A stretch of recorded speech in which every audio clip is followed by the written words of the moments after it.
Water right now is an economic engine. It's not something that you just drink or shower with or water your plants with. Water impacts so many aspects of industry that we are forced to take advantage of it and pay attention to it. So when you talk about water and allocation, for example, to manufacture chips, a lot of people don't think about the fact that it's 400,000 gallons a month or even more. When you refine oil, when you make your dishwater detergent, when you distill, well, when you make beer, right? There's no limits to the industries that water impacts. So if you don't get into it, your business in some aspect will definitely be impacted, and we don't want that. So it's one of those great investments for public-private partnerships.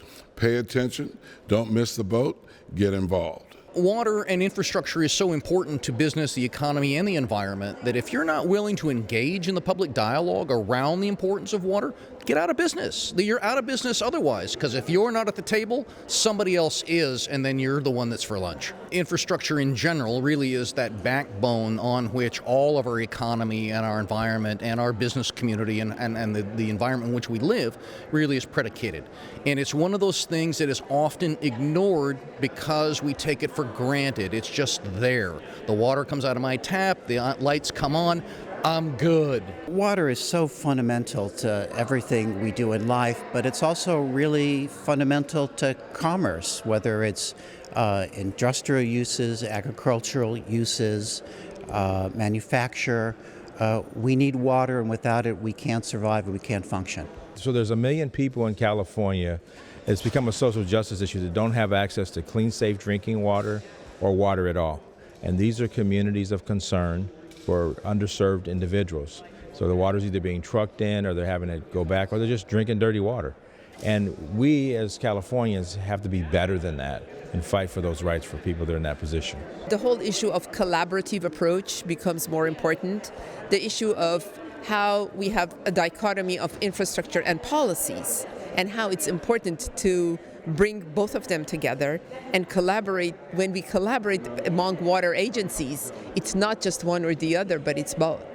And I think that's what I really like. I see more people, I see more enthusiasm for working together. And I think that's what BizFed Institute has done in the past 3 years. We still have a lot of work to do. People think that, oh, we're safe now because we've had 2 out of 3 years with a lot of rain. But in terms of conveyance and storage, conservation, and really the needs we have every day, there still needs to be more cooperation, more infrastructure, and really more coordination of our conservation efforts. That's very clear. It was one of the key takeaways from today. Infrastructure, and infrastructure, because infrastructure is going to give us water reliability, because we're going to be able to capture more of the water. And I thought it was fascinating how they said that we plan when it's raining, we prepare for the drought.